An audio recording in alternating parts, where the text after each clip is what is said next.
আমার ভাইয়েরা, আপনাদেরকে আজকে একটা মজার ঘটনা শোনাবো।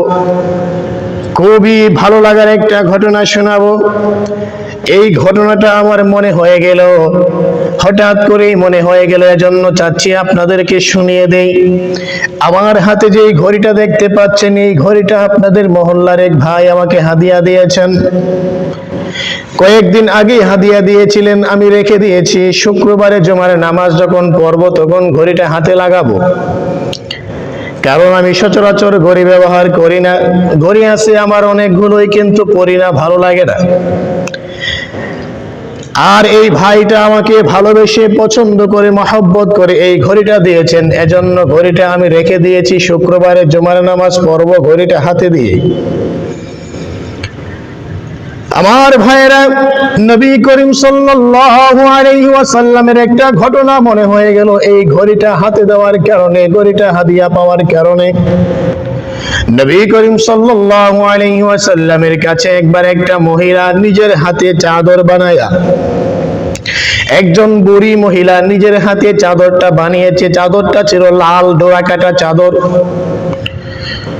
নিজের হাতে চাদরটা বুনে, চাদরটা বানিয়ে নবী করিম সাল্লাল্লাহু আলাইহি ওয়াসাল্লামকে হাদিয়া দেওয়ার জন্য আম্মা জান আয়েশার কাছে নিয়ে আসলো।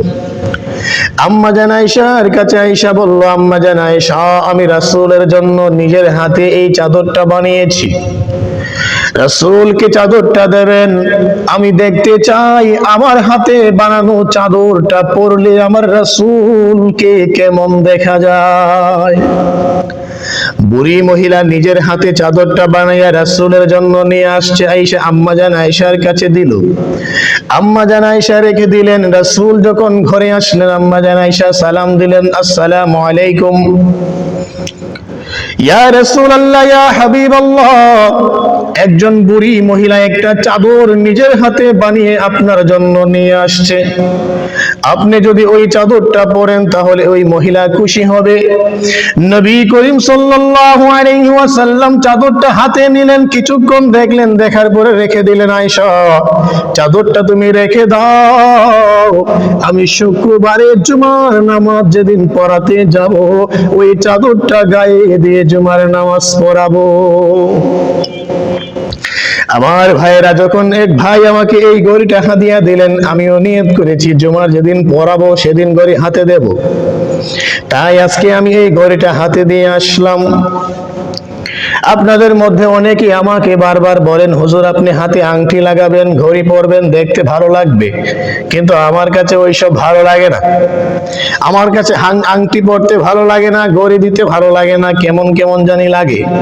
আমি স্বাভাবিকভাবে চলাফেরা এটাই পছন্দ করি। তো আমার ভাইরা, নবী করিম সাল্লাল্লাহু আলাইহি ওয়াসাল্লাম চাদরটা রেখে দিলেন। জুমার দিনে জুমার নামাজ পড়াবেন, জুমার খুতবা দেবেন ওই চাদরটা গায়ে দিয়ে। শুক্রবার আসলো, নবী করিম সাল্লাল্লাহু আলাইহি ওয়াসাল্লাম চাদরটা গায়ে দিয়ে চলে গেলেন মসজিদে জুমার নামাজ পড়াবেন। মিম্বরে বসে আমার রাসূল সাল্লাল্লাহু আলাইহি ওয়াসাল্লাম ভাষণ দিচ্ছেন, খুতবা দিচ্ছেন। খুতবা শেষ হয়ে গেল।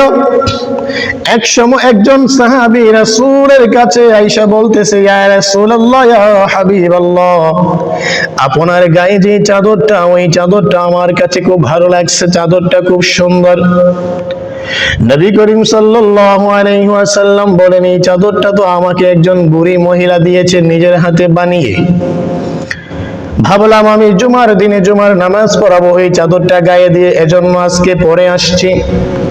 সাহাবী বলতেছেন, ইয়া রাসূলুল্লাহ, ইয়া হাবিবাল্লাহ, ওই চাদরটা আমার কাছে ভালো লেগেছে, বড় পছন্দ হয়েছে। ইয়া রাসূলুল্লাহ, যদি আপনি চাদরটা আমাকে দিয়ে দেন তাহলে আমি খুশি হব। নবী করিম সাল্লাল্লাহু আলাইহি ওয়াসাল্লামের কাছে সাহাবায়ে কেরাম কোনো কিছু চাইবেন আর রাসূল সাল্লাল্লাহু আলাইহি ওয়াসাল্লাম তাকে দেবেন না, এমনটা হতেই পারে না। শুধু চাদর কেন, যদি আরো দামি কোনো জিনিসও সাহাবায়ে কেরাম চেয়েছেন, আবার রাসূল সাল্লাল্লাহু আলাইহি ওয়াসাল্লাম সামর্থ্য অনুযায়ী দেওয়ার চেষ্টা করেছেন। ওই সাহাবী এসে বলতেছেন, ইয়া রাসূলুল্লাহ, চাদরটা আমাকে দিয়ে দেন, আমার বড় ভালো লেগেছে। নবী করিম সাল্লাল্লাহু আলাইহি ওয়াসাল্লাম গা থেকে খুলে চাদরটা দিয়ে দিলেন। আরো অনেক সাহাবায়ে কেরাম মসজিদে উপস্থিত ছিলেন। মসজিদে নববীটা সাহাবায়ে কেরামে ভরপুর। অন্যান্য সাহাবায়ে কেরাম আবু বকর, ওমর, ওসমান, আলী, আরো অনেক বড় বড় সাহাবায়ে কেরাম এই দৃশ্যটা দেখে একটু রাগান্বিত হলেন। আরে বেয়াকুব, আরে বেয়াকুবের, আরে ব্যাকল, আরে বেয়াকুব, তুমি বোঝো না রাসূল সাল্লাল্লাহু আলাইহি ওয়াসাল্লামকে একজন মহিলা চাদরটা দিয়েছে, আর তুমি রাসূলের কাছে সেই চাদরটা চাইলা। সমস্ত সাহাবায়ে কেরাম ওই সাহাবীর প্রতি একটু রাগান্বিত হলেন। ওই সাহাবীকে ধমকের স্বরে কথা বলতে শুরু করলেন, আরে বেয়াকুব, আরে ব্যাকল, আরে বেয়াদব, তুমি কি করেছো? রাসূলের কাছে ওই চাদরটা তুমি চেয়ে ফেলেছো। ওই সাহাবী কোনো কথা বলে না, চুপ করে বসে গেল।